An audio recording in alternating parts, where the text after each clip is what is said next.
Mais d'abord, l'édito international Vincent Hervouet, bonjour. Bonjour Dimitri. Vladimir Poutine a rendez-vous ce matin avec le président turc Recep Erdogan, va lui proposer une médiation sur l'Ukraine. Oui, c'est le Kremlin qui l'annonce. Il dit s'attendre à une proposition concrète. Il ne dit pas qu'il l'espère, mais il s'en félicite quand même.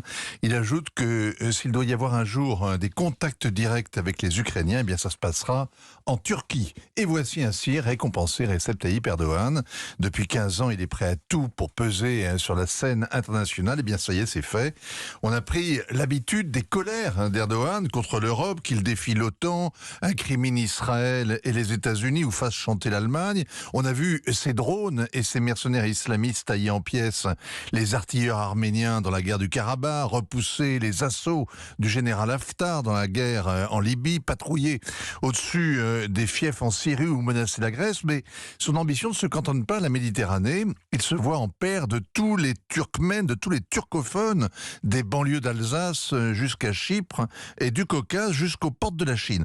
Toute cette agitation n'avait pas suffi à imposer la Turquie comme une puissance régionale majeure.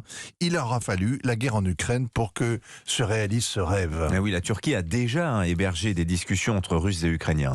Au début de l'été, elle a parrainé un accord pour exporter une partie des céréales coincées dans les ports ukrainiens. Et au début du conflit, 2 rounds d'observation entre les frères ennemis à Istanbul, sans résultat. Depuis, beaucoup de sang a coulé sous les ponts du Dniepr. L'armée ukrainienne s'est renforcée, avec le soutien des Turcs notamment. Ces succès dopent Volodymyr Zelensky et il revendique désormais le moindre centimètre carré de tous les territoires annexés par les Russes, Crimée comprise. Il croit possible de vaincre Moscou et de faire rentrer dans le rang les provinces rebelles. Et pour en convaincre ses alliés, il a même pris un décret qui rend légalement impossible toute négociation avec la Russie. Vladimir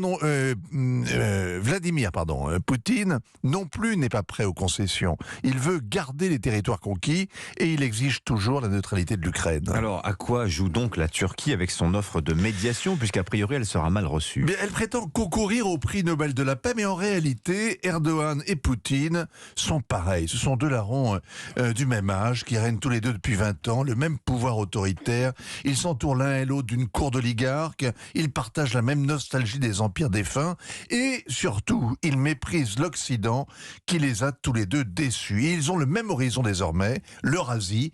Le tsar et le sultan se connaissent donc par cœur. Leurs pays d'ailleurs se sont fait la guerre une douzaine de fois depuis le XVIe siècle, c'est-à-dire qu'ils ont conclu une douzaine de fois la paix. Avec l'Ukraine, ce sera différent. Cette guerre est un divorce. Même si des canaux de négociation directs sont ouverts, tout compromis ressemblera à un reniement. Merci beaucoup Vincent Hervouet, il est 7h46 sur